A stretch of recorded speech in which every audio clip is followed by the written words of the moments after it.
अब रुक कर लेते हैं छत्तीसगढ़ के जिले दुर्ग का, जहां से हमारे सहयोगी सुबोध तिवारी जुड़ चुके हैं। जी सुबोध, लगातार जो है कांग्रेस का विरोध प्रदर्शन जारी है। अब इसी कड़ी में ओबीसी आरक्षण में जो कटौती की गई है उसको लेकर कांग्रेस आज प्रदर्शन करने वाली है। इसको लेकर क्या कुछ अपडेट है? देखिए, एक बड़ा सवाल है। एक तरफ नगरीय निकाय चुनाव की तैयारी है, प्रशासन भी गंभीर है, राजनीतिक पार्टियां भी गंभीर हैं, मगर कांग्रेस की गंभीरता का हाल ये है कि ये सिवाय विरोध प्रदर्शन के और कहीं भारतीय जनता पार्टी की तैयारी के आगे खड़े दिखाई नहीं दे रहे हैं।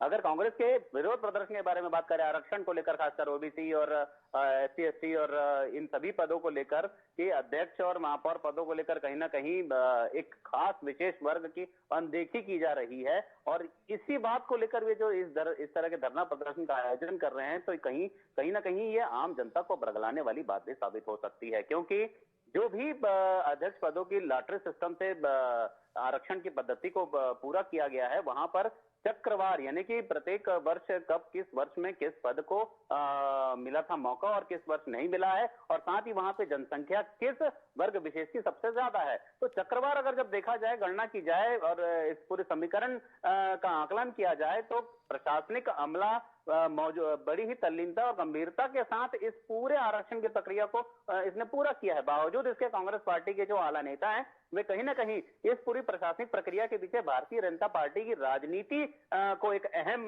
चीज मान रहे हैं, और यही वजह है कि जिला, ब्लॉक, मंडल और प्रदेश स्तर पे इस तरह की तैयारियों का आगाज किया गया है।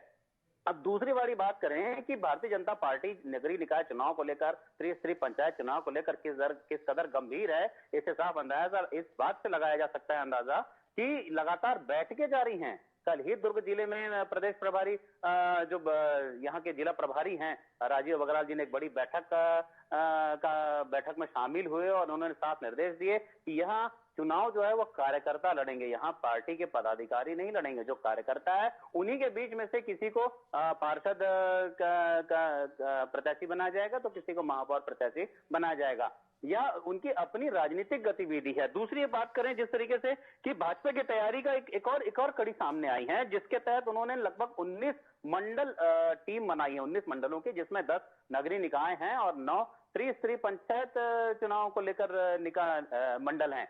तो इस निकाय मंडल और त्रिस्तरीय पंचायत मंडल, यहाँ पर विधायक गजेंद्र यादव को भी जिम्मेदारी सौंपी गई है, ललित चंद्राकर को भी सौंपी गई है, सांसद विजय बघेल जी को भी जिम्मेदारी सौंपी गई है, साथ ही सांसद ईश्वर साहू, साझा बेमेतरा के क्षेत्र के विशेष जो चहेते माने जाते हैं ईश्वर साहू जी को, उनको भी जिम्मेदारी सौंपी गई है क्षेत्र विशेष की। ये लगातार उन क्षेत्रों में जाकर अपने पदाधिकारी अपने टीमों के साथ बैठकें लेंगे, और वहां पर तय किया जाएगा कि क्षेत्र में किस तरह की विशेष समस्याएं हैं, परेशानियां हैं, समाधान कैसे होगा, और पंचायत चुनाव को लेकर और नगरीय निकाय चुनाव को लेकर किस तरह की रणनीति बनानी है।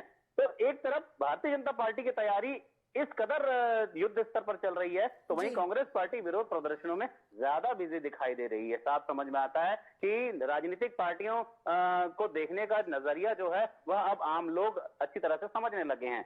दूसरी बड़ी बात करें छत्तीसगढ़ के राज्य विद्युत वितरण मंडल कंपनी की। कमलेश्वरी जी, बड़ी बात है, अगर हमारे आपके घर की बिजली का जो बिल आता है और हम अगर नहीं पटाते हैं, तो अगले 1 हफ्ते 15 दिन में लाइन काटने के लिए CSEB के जो कर्मचारी खड़े हो जाते हैं कि आपने बिल नहीं पटाया और इतने महीने का बचा हुआ है तो काट दिया जाएगा। बड़ी बात है कि जिन विभागों, जो सरकारी विभाग हैं, उन्हीं के करोड़ों रुपए बिजली बिल बकाया है, वहां पर झांकने तक नहीं गए CSEB के अधिकारी। बड़ी बात है। अगर निकाय की बात करें, खासकर नगरीय निकायों की, तो नगरीय निकायों में सरकारी विभागों में अगर पूरा टोटल माने तो 161 करोड़ 23 लाख का बिजली बिल बकाया है।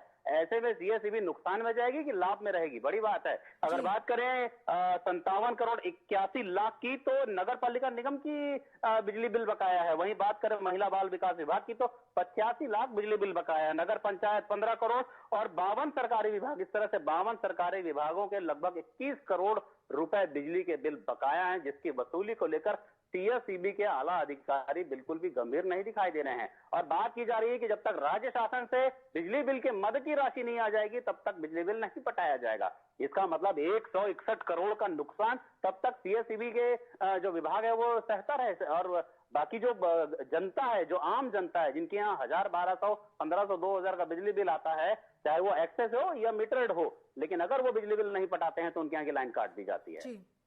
बड़ी भर्राशाही है सीएसईबी विभाग में जो देखी जा रही है। उसके बाद एक इन दिनों पता ऐसा जानकारी मिली है कि जो कलेक्टर प्रकाश चौधरी हैं, अपने जो जिला प्रशासन के अधिकारियों उनसे थोड़ा सा नाराज चल रही हैं।